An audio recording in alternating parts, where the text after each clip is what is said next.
Hello again, everyone. So we are approaching the end of our journey here. We are going to go through all of the Slashfik cards today, which is probably going to be one of the hardest focuses to talk about because I don't really. I've played this game a lot, and I still don't understand what exactly Slashfik is supposed to do. But before I get into that, I'm going to go ahead and apologize for the audio quality on the first three videos in this series, and I'm probably going to go ahead and re-record and re-upload the reviews for Anima, Convergence, and Double Lift in the near future. Partly because the audio quality was bad, but I think that I didn't really quite get a good grasp on what I want to be explaining about cards and talking about with cards until around the double lift video, so I just want to go back and redo those. But anyway, let's get into Slashfik cards. So, Slashfik is probably the wildest focus. It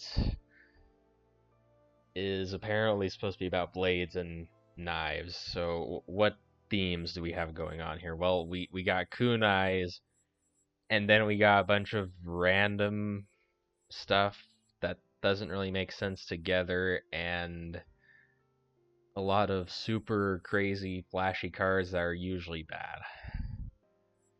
So let's get into this. The first card we got is Blackout, which is on the tamer end of the spectrum here. So Blackout, 2 mana, 99 damage, you darken the screen slash all enemies. This is the thing that Saffron does when you fight her as a boss. I don't know why this is 99 damage and they couldn't just bump it up to 100. It might be a reference that I just am not getting, but I'm not sure.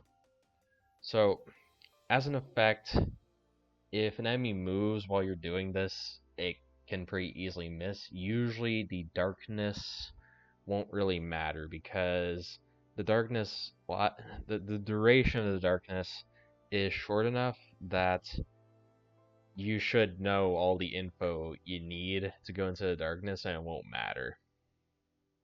I don't think I've ever gotten hit in the darkness where if there wouldn't have been darkness, I wouldn't have gotten hit anyway, so that doesn't matter. So we're paying 2 mana, we can ignore the darkness, 99 damage to everything, but if the enemy moves during the cast time, it will miss. The rate is obviously pretty mediocre against single targets, so it's not great there, but you want to be using this primarily as a damage source in room fights. This is a card that uses what I like to call selective AoE. It's AoE, but it doesn't cause collateral. So it's not going to hit SD towers, it's not going to open snake capsules or anything like that. And that's a really desirable trait on a card. Overall, I think Blackout is a decent card. It's slightly above average for rooms and below average for bosses. If you're early in the game and you're just looking for some good ways to dish out damage, and you just need a way to get through room fights, you probably should take Blackout in the case it shows up, but the problem with that is it's gold rarity, so it's probably not going to show up in the early game. Usually when this shows up, it's kind of past the point where this is useful, which kind of kills the card, honestly. So in the rare case this does show up really early when the effect is still good, definitely take it. But if you're on like stage 4 and Blackout shows up, it's kind of lost its relevance by that point. I kind of wish this card were blue rarity because it would make a lot more sense then, and I really don't understand why this is gold rarity. It ends up killing the card ultimately. Next up we got Blade Bay. You throw out a structure. The structure has 80 HP, which is completely inconsistent with all the Hexawon cards on the card text because most of the Hexawon cards, save for a few, show the health in the bottom right, but this one shows the damage for some reason. But this thing has 80 HP, so if you have Fragile, it spawns in with 160 HP, and every time you shuffle, it's doing 50 damage in AoE around it. And if you land this on top of something, it's doing, I believe, 80 damage, but I could be wrong about that. It might be 50. I haven't done much testing with this card. So the only thing that's really useful with Blade Bay is using it to cheese the shopkeeper. If you're not using this to cheese the shopkeeper, because the way the shopkeeper works is you can place 8, or yeah, you can put 8 of these suckers around her before the fight starts, and they'll still be there when the fight starts, and that can do a decent amount of damage to her before they go down. However, outside of that, this card just isn't very good because first off, it doesn't have very much HP. It has this weird fragile synergy, but the card is not worth putting fragile on yourself for, and it's just really hard to use. If the enemy moves out of the AoE range of the Blade Bay, it's lost its purpose. This card's terrible against bosses because bosses move all the time, and shuffling just to do 50 damage. If you're pre-shuffling just for the Blade Bay, you're doing it wrong. But the Blade Bay itself kind of isn't good enough to put into a small deck strategy because the card quality is just too low for it to make sense. I never really take this card. I've only taken it to give it a chance, and it's been severely disappointing every time. So I would stay away from this. It just doesn't do any of the things I want my cards to do, really. Next up, we got Blade Rain.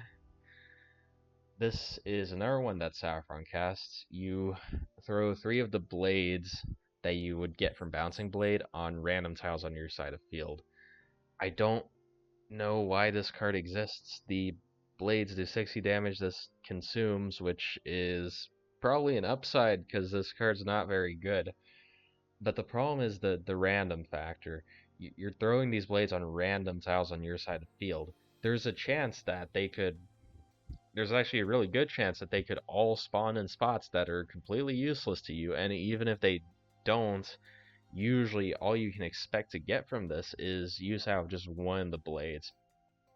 So this card's not very good.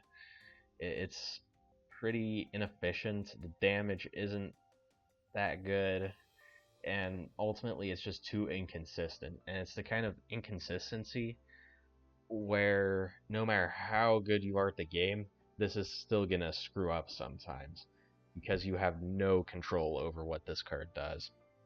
So I really want to like this card. I've given it so many chances, but every time it has just been disappointing. So I don't like this card. I would stay away from it. It's just not good enough. There's too many things going against it. Next up, we got Bladeskrieg. So remember way back in the Hearth video when I said that there's some 2-card combos with Flat Earth that make the card good, but all the cards that combo with Flat Earth are also terrible by themselves? Well, this is the other card that combos with Flat Earth, and it's not very good. In fact, this card's terrible by itself. Cracking every tile on your side of the field, it doesn't matter how much damage you're getting out of these blades, because most of the time you're not going to be able to catch them anyway, because you're breaking all your tiles, and a lot of times they're going to spawn into break tiles. 4 mana for this just doesn't cut it given the risk. Now, if you have wings, suddenly this card becomes a lot better, but even then, it's still not that good.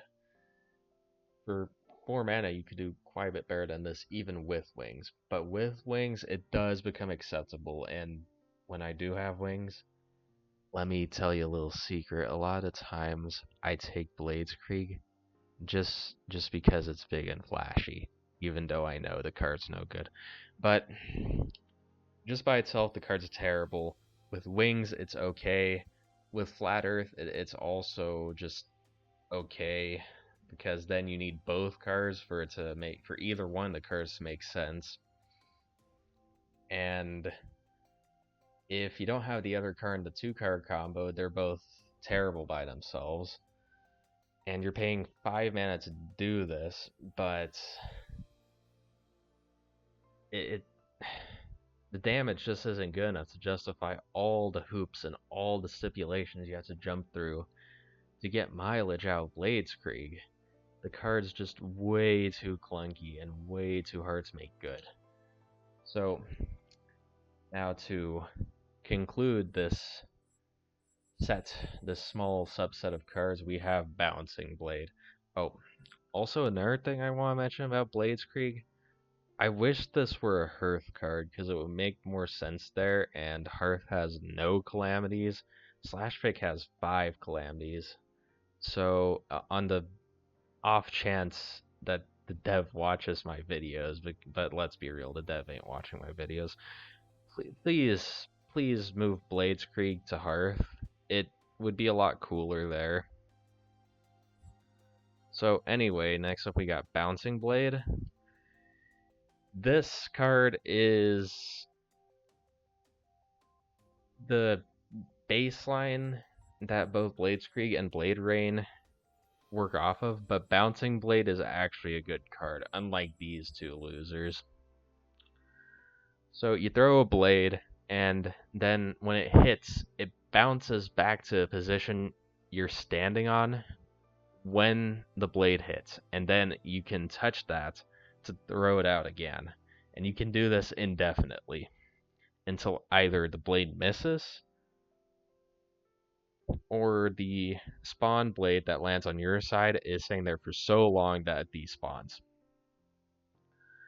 So for 1 mana, if this hits once, it's doing 60 damage, which is a little bit below average. Usually out of these projectile type attacks, I'm looking for 70 damage, just as a baseline if it does nothing else.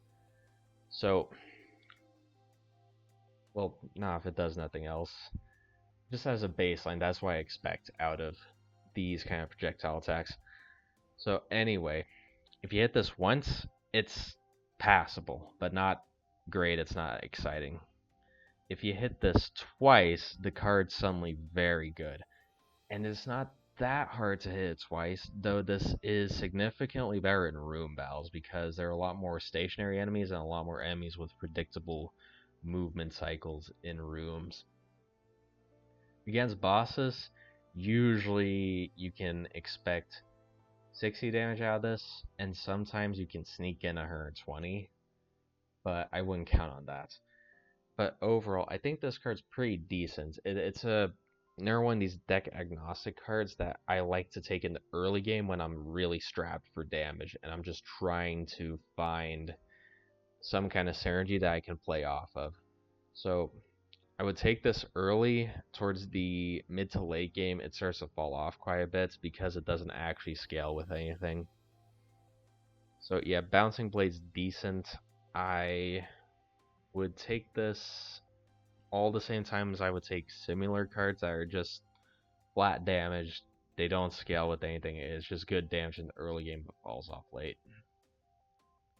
Next up we got Collecting. This one starts in Shiso's Kunai loadout, and this is, in my opinion, the best of the rings because it's kind of the only ring that's, rather not even the only ring, the only card in the game that does what it does. And this is probably the card you're really looking for if you're in a kunai strategy. And I think this is going to be a good point to talk about kunais in general. So the deal with kunais is that if you're just running kunais and you have no artifacts to go with them, they're pretty garbage. Like kunais by themselves are pretty garbage.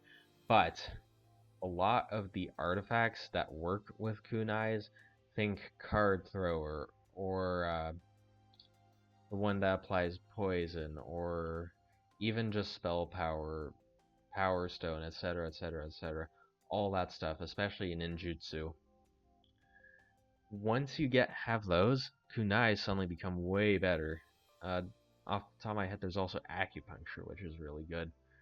But for kunais in general, what I recommend is don't just take kunai cards by themselves. Wait until you find an artifact that really justifies going kunais. Like you find an early acupuncture, and then that's a really big sign that's telling you go kunais, build the kunai deck. But if you don't have an artifact that's really good with kunai, stay away from them because they're not very good by themselves. But anyway, collecting. This is, in my opinion, the best kunai generating card. So, while this is in a cast slot, every 2 seconds you're generating a kunai.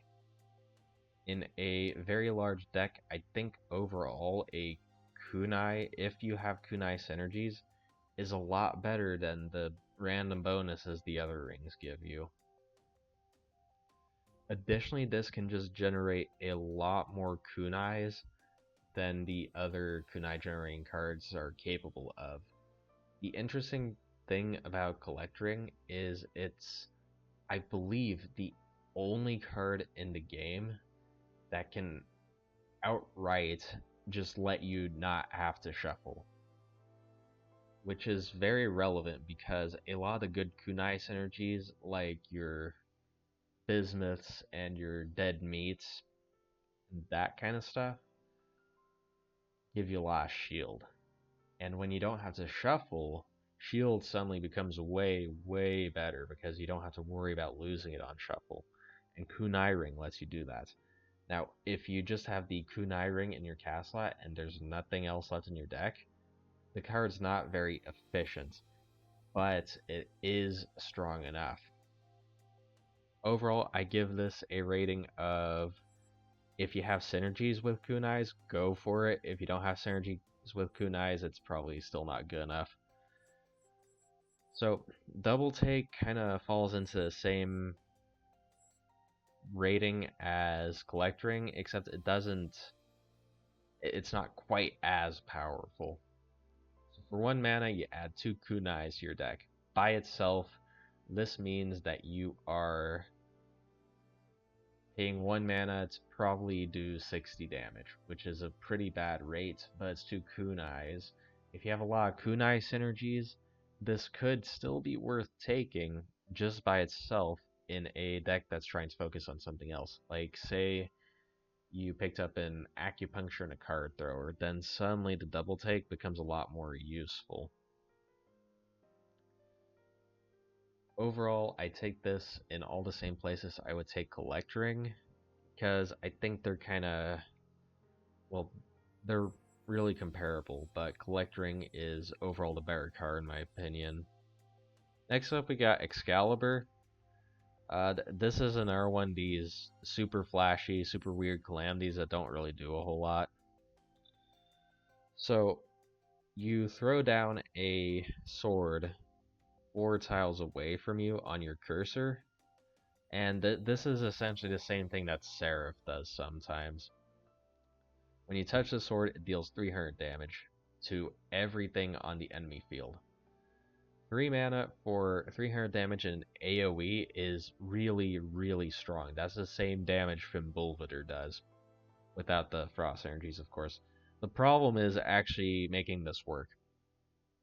If you're playing Celicy on either of her loadouts, this card's really, really good, because you can just proc it with your auto, no problem. However, on other loadouts, you need specifically one of the dash attacks from Slashfik to ever make this work, because if you don't have one of those, there's no way you're ever going to proc this. The problem is with the problem with that is that we'll get into it later, but most of these dash attacks are kind of trash.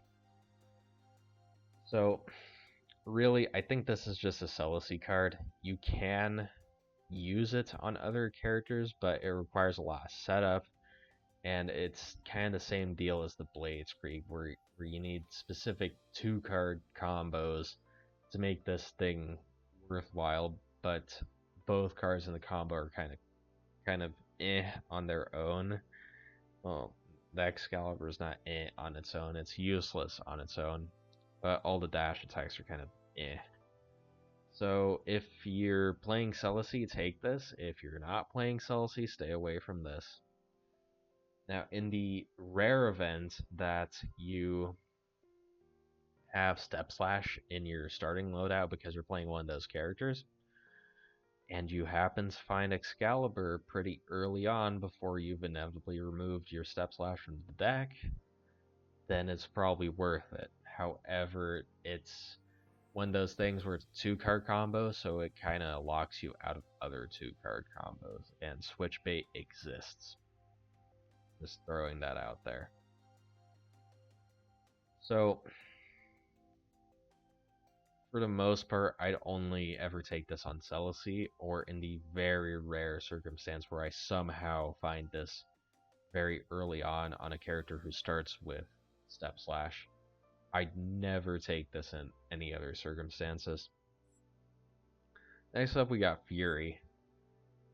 So you dash forward and deal damage equal to your missing health on one tile. This hits 4 tiles away from you. It anchors and consumes. The anchor doesn't really mean a whole lot. The consumption is pretty net neutral. So Fury is a bit different from all these other Slashfik calamities because it doesn't require any weird setups. All it requires is that you're missing a chunk of HP. How good is depends on how much you're missing. Consequently, that means that how good this is depends on how much max HP you have. And that's kind of a weird stipulation. I can't really comment too much on how good this card is because it varies from run to run.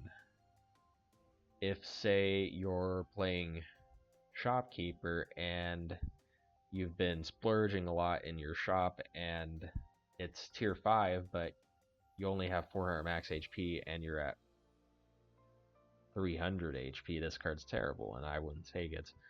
But if you've gotten a lot of max HP on someone and you're kind of starting to get a bit low, then definitely take this. It's kind of hard to rate because it doesn't care about the cards in your deck. It cares about a macro resource, essentially, kind of like Sarah Cannon does. But this one cares about your HP difference. So when this shows up, I think you'll know whether you want it or not. It really just depends. Next up, we got Guillotine. So 4 mana for 80 damage on 3 tiles on the enemy field in a small column 4 tiles away from you, and it executes targets with 300 HP or less. Keep in mind the execution happens after the 80 damage, so this can kill enemies with like 360 HP. So the problem with Guillotine is the rarity. If this were lower rarity, it would be really, really good because it would show up when you actually want this effect. The way it stands right now, this card is very good in Room Battles, but even in Room Battles, it loses its potency over time. And the fact that it costs 4 mana means that even if you do find this really early, there's a good chance you won't be able to cast it. I would take this up until around stage 5. After stage 5, well, stage 5 and onwards, this loses too much potency and it becomes way less desirable. But before stage 5, assuming I have the mana to cast it, I think this is good enough because it's really strong in room fights at that point before the enemy starts to really scale up their HP. So take it if you need help in room fights and it's early enough for it to make sense. The real problem, just like with Blackout, is the rarity makes it so that it never really shows up early enough to be very, very good. Next up, we got Knife. I don't understand why this card exists. It's a 100 damage projectile for 1 mana, which is a pretty good rate, but it's the same rate as Thunder, and I kind of put this on par with Thunder. Well, actually, no. I think Knife's a bit better than Thunder because it consumes. I don't know why this fragile condition is here. I can't imagine why I would want to duplicate my Knife. I would rather get it out of the deck so that I can narrow down onto a more potent synergy piece for boss fights. This is just a card that I tend to take a decent amount of time early on just to fill a direct damage void that my character might have. I would never take this late game. I would never worry about the fragile synergy. In fact, I would prefer if this was just throw a knife and it consumes every time. Because I don't know why I would want to duplicate these things. They're not that good. Overall, this card is just pretty medium. Take it early if you want damage, just direct damage with no stipulations. And it's really good for that because since the card consumes, you don't really have to waste removal on it later because you can just cast it once and it's out of your deck. So you can get it out of the way to more efficiently run your back-loaded damage package for long encounters. Next up, we got Last Letter. This card's bad. This card's quite bad, in fact. So you hit 2 tiles in front of you for 100 damage for 3 mana. That effect's terrible by itself. The damage rate's no good. The targeting restriction's awful. So by itself, that's terrible. The upside is that if this is the last spell in your deck, you get to hit a Z for 250 damage, which is a bit more reliable than something like Ion Cannon. I think that's what it's called, at least the one from Hearth that hits the middle 4 tiles. More reliable than that, but it's still not completely reliable because you have no control over the tiles this is hitting. It's just doing what it wants. Of course, you know what tiles it's going to hit, but sometimes you have no control over whether the enemies are actually going to move into that tile. The real problem is that this has to be the last card you cast. This means that Last Letter effectively locks you out of a lot of 2-card combos, which is something I mentioned with Excalibur as well. It kind of falls into that same problem. Last Letter, unlike Excalibur, doesn't have to have another card it combos with itself. The problem is that it makes cards like Switchbait and similar things significantly worse, makes rings significantly worse, makes all kinds of stuff significantly worse, because you can't hold on to it. Because if you cast the Last Letter before it's the last card in your deck, the card's trash. And if you cast it when it is the last card in your deck, it's just okay. So I don't think this is worth the spell slot economy, because it's just asking you to do too much and sacrifice too much potential space for your deck just to run Last Letter. You pick Last Letter, you're locking yourself out of Switchbait, you're locking yourself out of all the rings, and any other 2-card combo you could come up with, you're locking yourself out of that too. So I would stay away from this one. I've tried making it good every time. It's just terrible. Because, well, I should probably give a reasoning there. The damage that you get out of making this work is not good enough to justify the cost. Next up, we got Life Sword. This one, 2 mana for 400 damage in a 2x3 tile area in front of you. And it consumes and you lose 30 max HP. So, this is another one of these cards that you probably don't want to bother with a lot of time. The only times I would take this are if A, I'm playing Shopkeeper and I don't care about losing 30 max HP because of Beret. B, I'm about to go fight the last boss, where 2 mana for 400 damage is obviously an insane rate. Or C, I'm using it as an intermediary point for switch bait while I'm looking to find something that scales. Those are the three situations where I take Life Sword. I think it's very powerful in all of those situations, but outside those, the card's horrendous for fairly obvious reasons. On Shopkeeper, take this every time. If you have switch bait but nothing to pair it with yet, I would take this every time. And if this is like the last card I'm being offered in a run before I go fight Terrible or Seraph, I would take it every time. Obviously, don't take this against the wall. Outside those situations, stay away from it. Magic Claw. This one's pretty basic. It hits an X 4 tiles away and applies Fragile. So it hits twice if the target gets hit by both because they're staying 4 tiles away from you. This is doing 60 plus 90 is 150 damage and applying Fragile. That's a really good rate. 2 mana for 150 damage and Fragile is solid. If you're only hitting them with one of the strikes, it's only doing 60 damage, but you're still getting the Fragile. I think this is another one of these cards that's a really good intermediary sort of thing that you pick up while you're still looking for a synergy, but you just need damage in the moment. Also, the Fragile can be very good regardless if you're running cards that hit very hard like Sarah Cannon or maybe Ragnarok, and you don't have any other ways to apply it. Also, it's decent on Shiso for the same reason.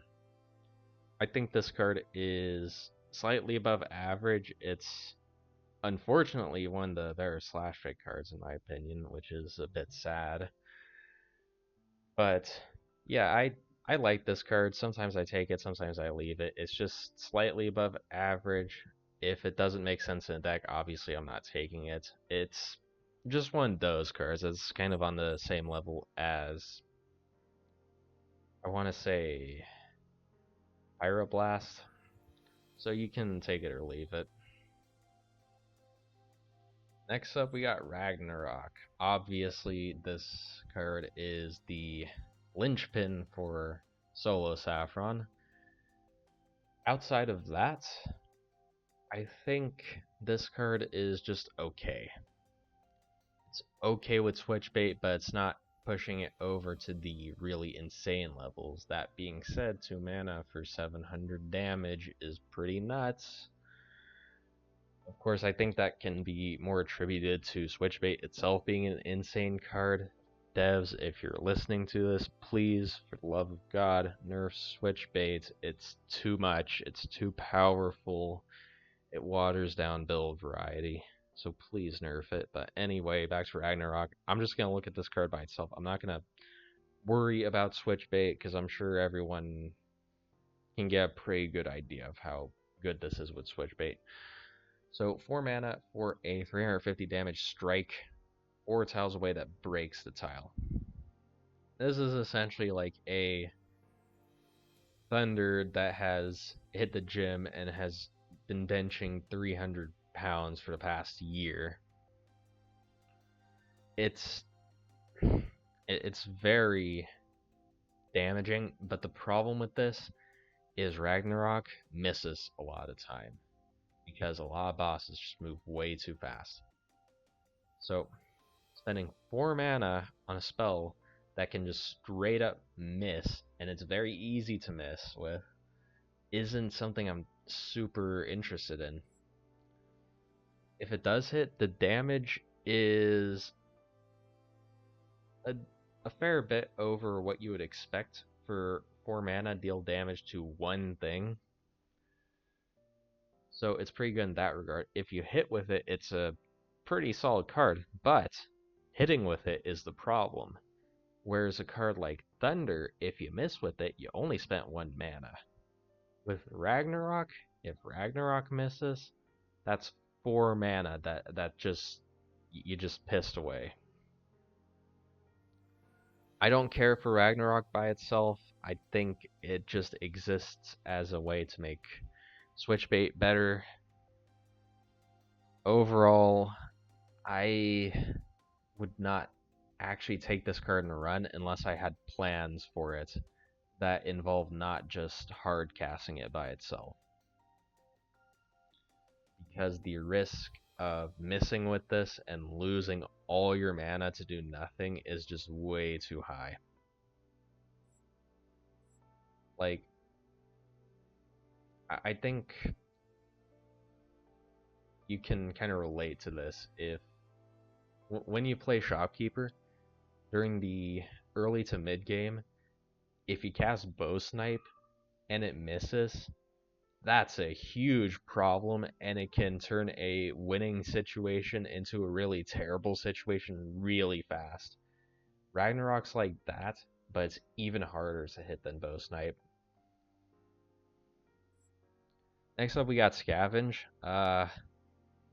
This one's actually pretty straightforward for a Calamity, especially from Slashfik. If you're running a Kunai deck, take it. If you're not running a Kunai deck, don't take it. Simple. I would not speculate on this card either, because you still need the artifacts to make the Kunais good. They're not good by themselves. So yeah, if you're already in a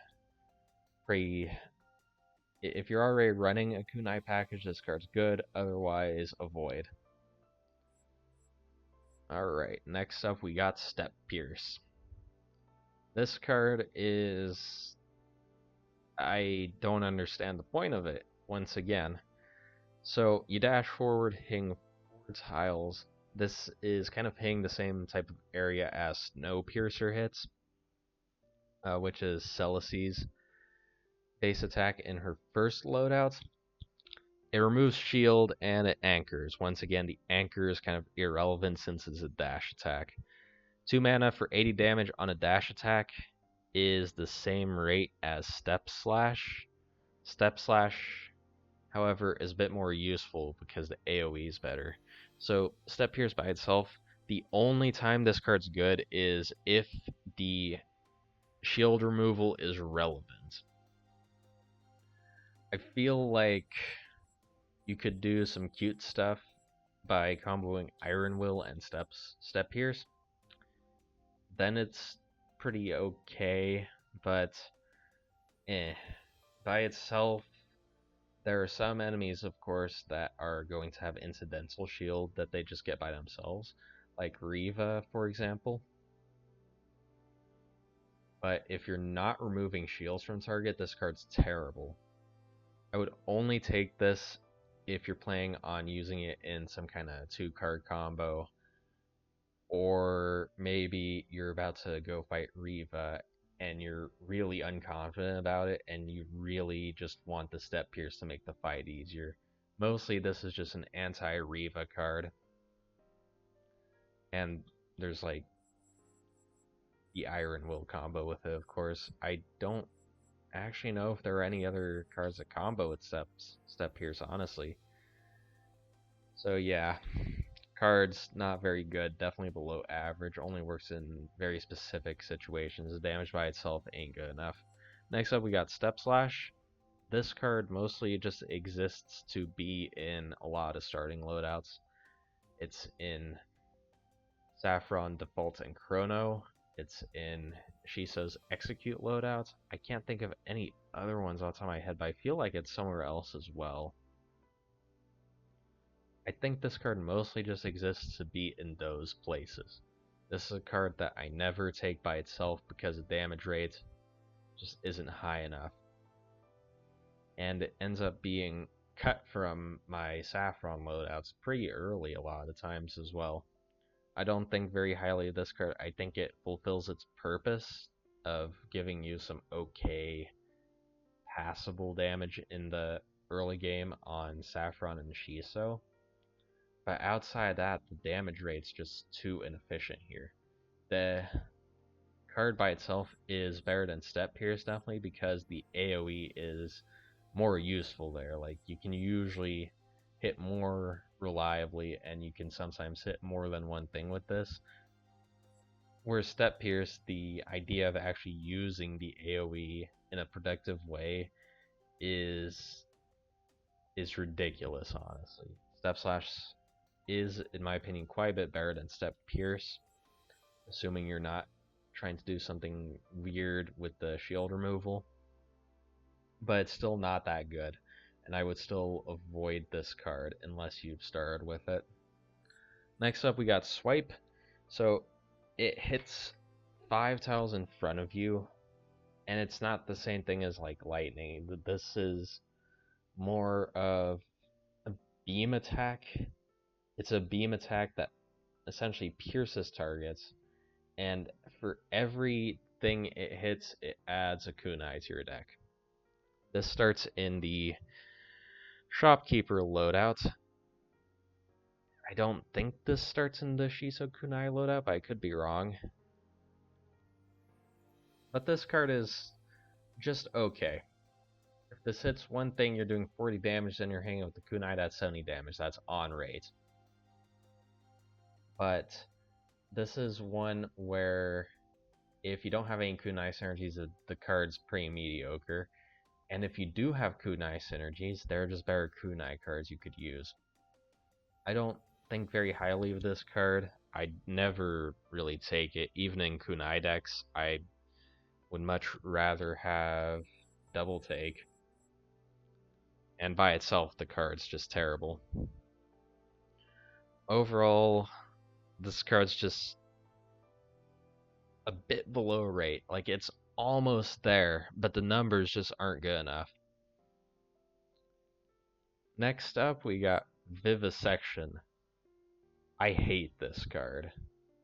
Like, with a passion. This card is just...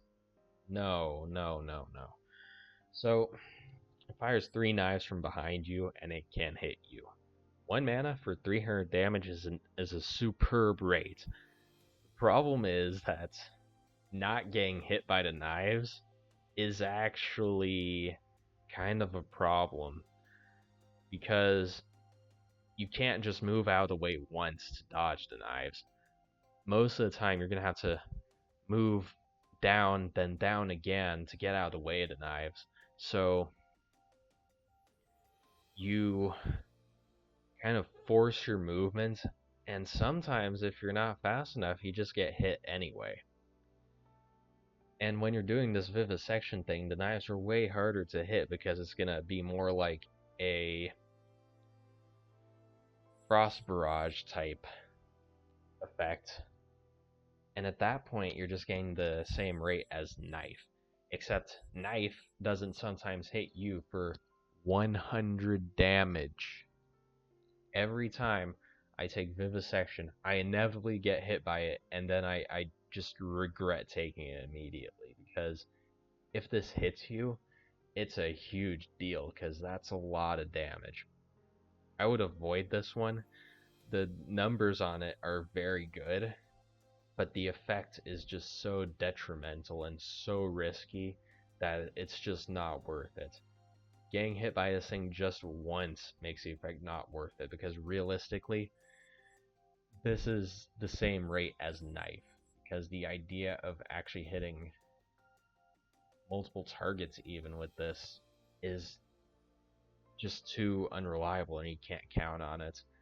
The card has the same problem as Carpet Bomb, where the risks are so much more detrimental than the rewards are rewarding that you just stay away from this.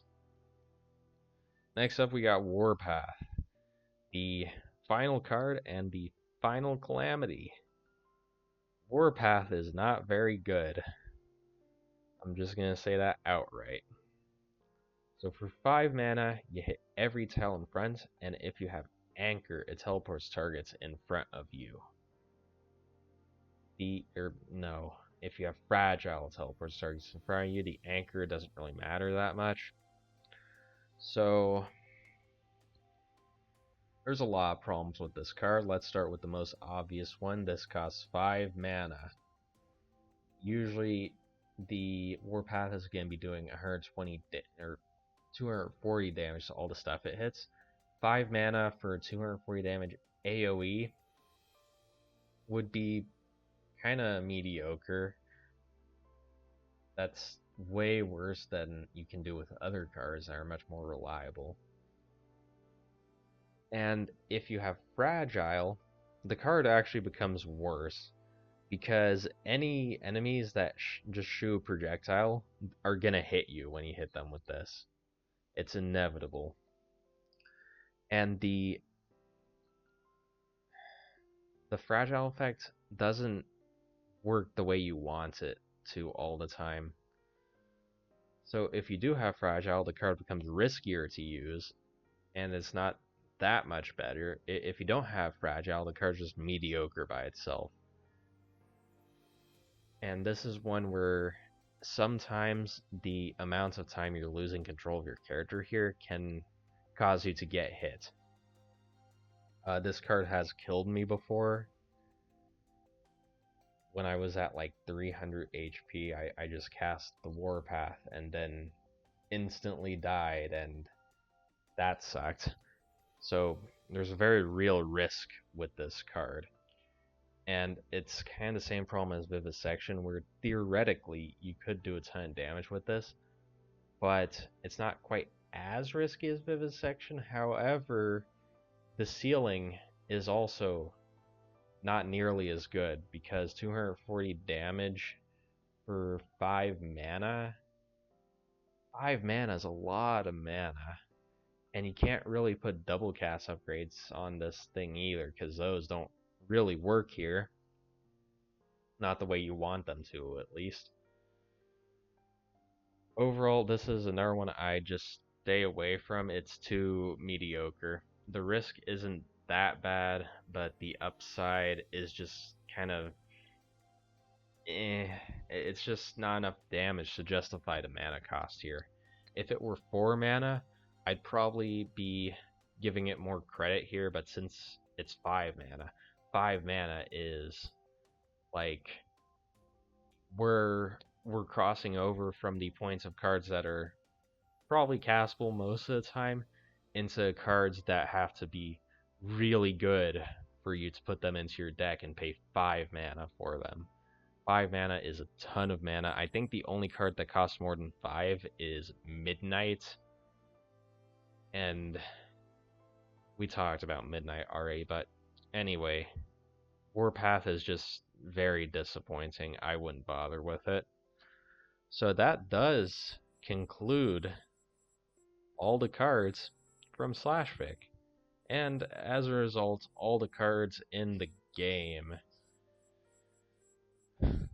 So, yeah, Slashfik overall, I don't know what the dev was thinking when they put this together, but there's a lot of stuff here that just doesn't work together, doesn't make sense. Lots of weird stuff and 2 card combos that do all sorts of weird stuff with all these stipulations, but most of the cards just end up being pretty mediocre by themselves or even in their respective combos.